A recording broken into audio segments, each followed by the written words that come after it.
So it's come to this. Are you kidding me? A $1,000 Xbox branded handheld gaming PC.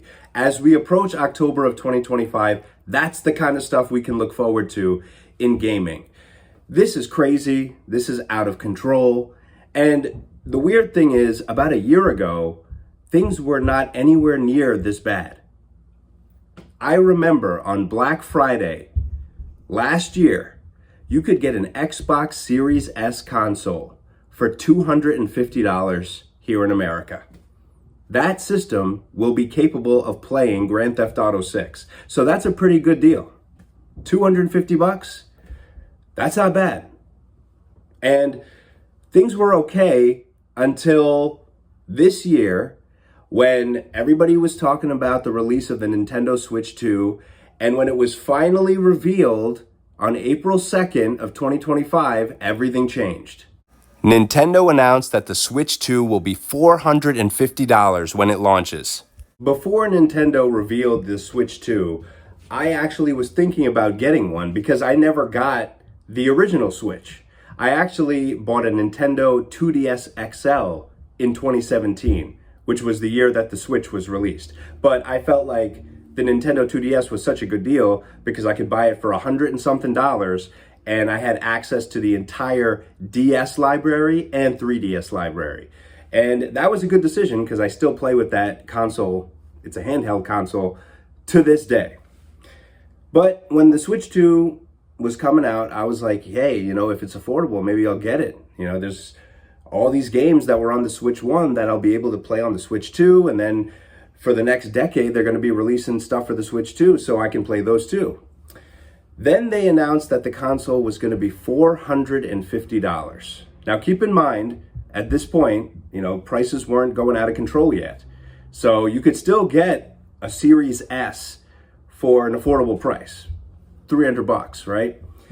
So when they said $450 for a Switch 2, and the Switch 2 is not going to be able to play Grand Theft Auto 6 or anything like that, you're kind of like, is it worth it? I mean, $450. Nintendo used to be the really affordable option. Like I said, I bought a Nintendo 2DS XL for a very affordable price, and the games were affordable too.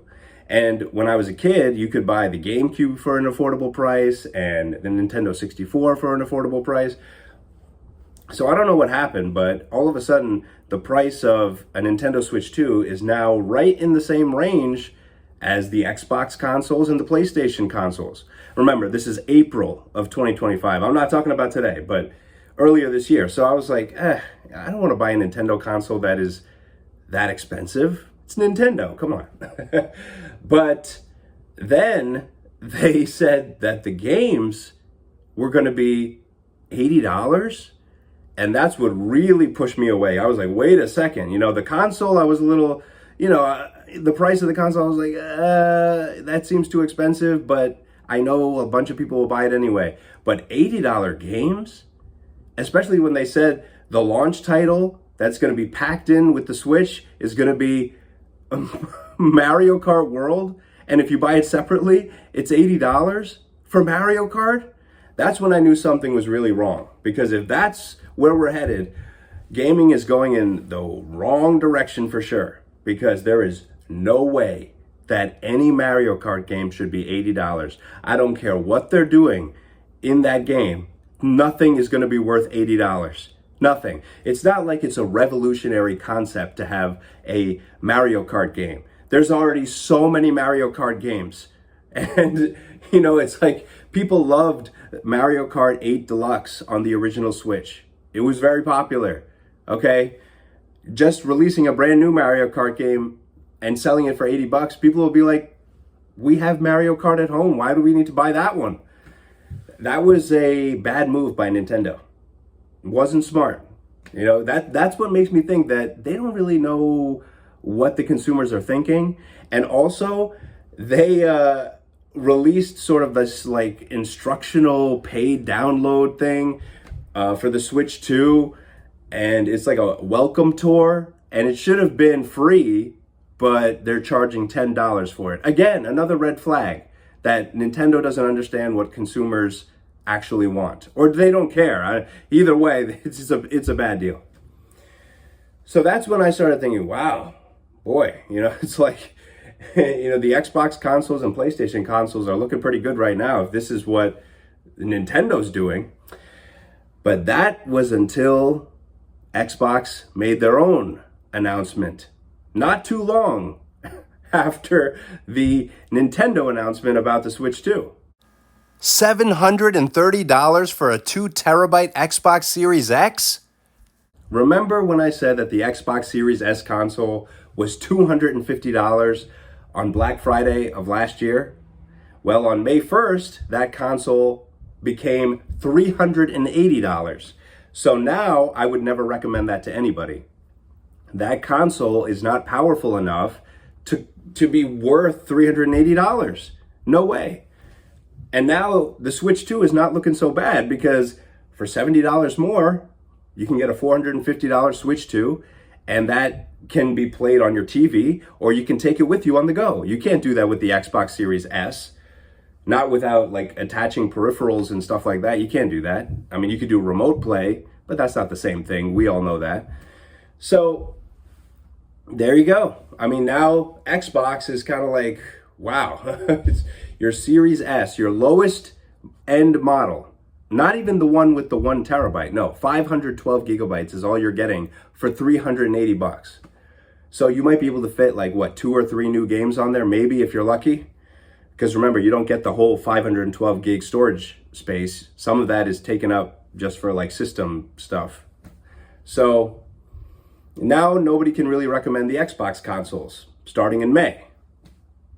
Then PlayStation wanted to get involved. They didn't want to be left out in the cold. $750 for the PlayStation 5 Pro. Ooh! So now the PlayStation 5, which was released in 2020, is going to cost $550. They raised the price of hardware released 5 years ago. That is insane, but it's not so insane when Xbox did the same thing. Although I have to say kudos to Sony because they were the last ones to do it. Everyone was mad at Nintendo for their stuff. Then everybody was mad at Microsoft. And then when things quieted down, Sony snuck in there and raised the price of their consoles. But we're not done yet. Of course we're not done yet because as I showed at the beginning of the video, October is going to be very fun for Microsoft because not only are they releasing a $1,000 handheld gaming PC, when there are already so many other handheld gaming PCs that are far more affordable. You can get a Steam Deck right now for like $300 and something, the base model. Just letting you know. So I don't know who wants to buy a $1,000 Xbox ROG Ally X. I know people are buying them, but it's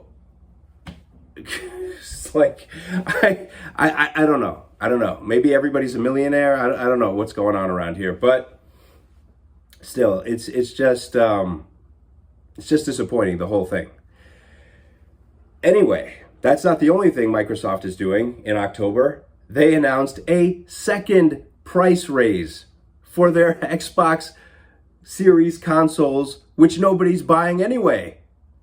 Costco took Xbox off their shelves because they don't think it's worth it to have it on their shelves anymore. Don't blame them. I mean, this is out of control. $800 for a 2 terabyte Xbox Series X? Oh no! The Xbox Series S base model, 512 gigabytes, is going to be $400 beginning in October. No way should anybody ever purchase that.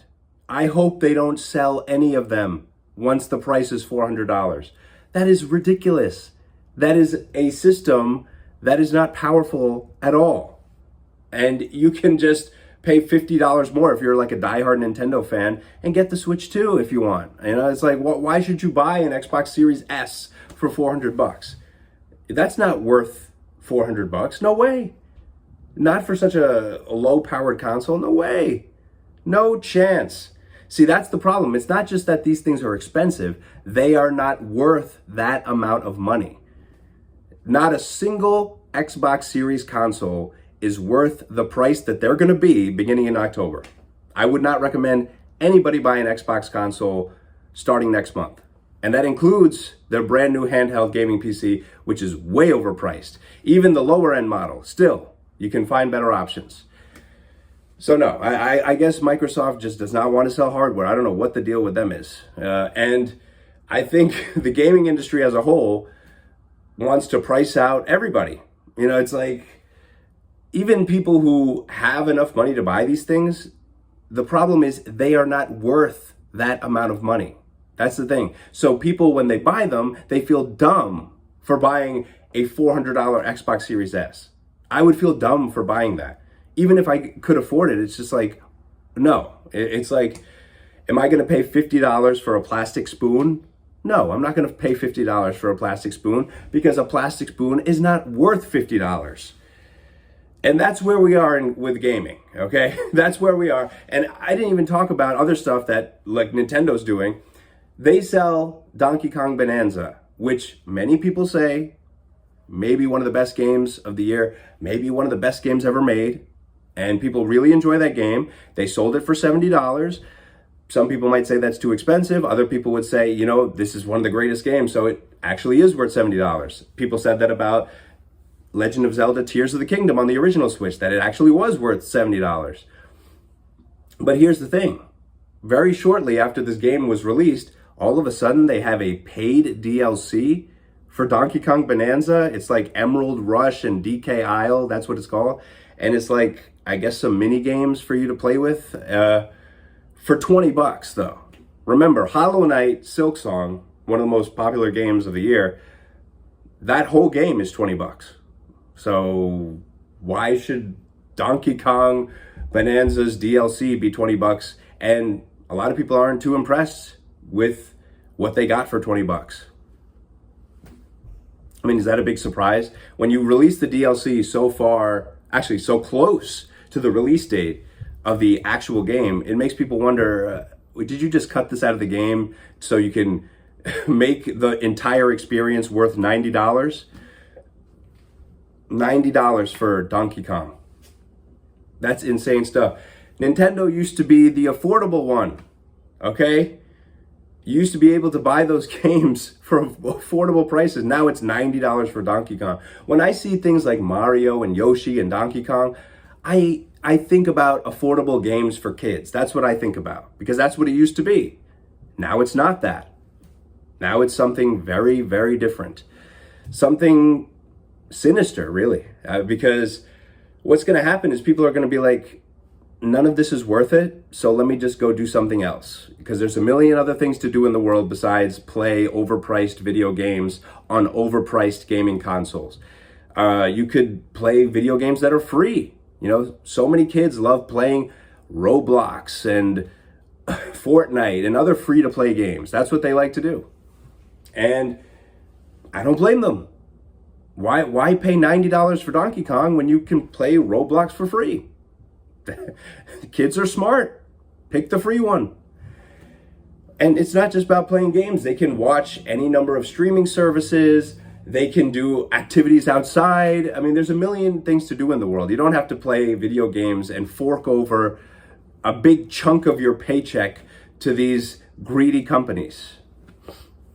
And it's such a shame, you know, because video games used to be an affordable form of entertainment. Like I said, in 2017, I bought a Nintendo 2DS XL for $100 and something brand new, as soon as it was released. And to this day, I still play it. It's an affordable form of entertainment. I buy used games for that thing. I bought a used copy of Donkey Kong Returns for the 2DS. I think I got it for like $15. Now that is what gaming should be. $100 and something console with $15 games. Instead, we got a $1,000 Xbox branded handheld gaming PC that can't even play all of your Xbox games. It can only play the ones that are compatible with PCs. You can't play all the backwards compatible stuff from the 360 and, You can't do that on that thing. Only through remote play, maybe, but not natively on the console. Think about that. We are so done in the world of gaming. Gaming is for rich people only now. Have fun, rich people.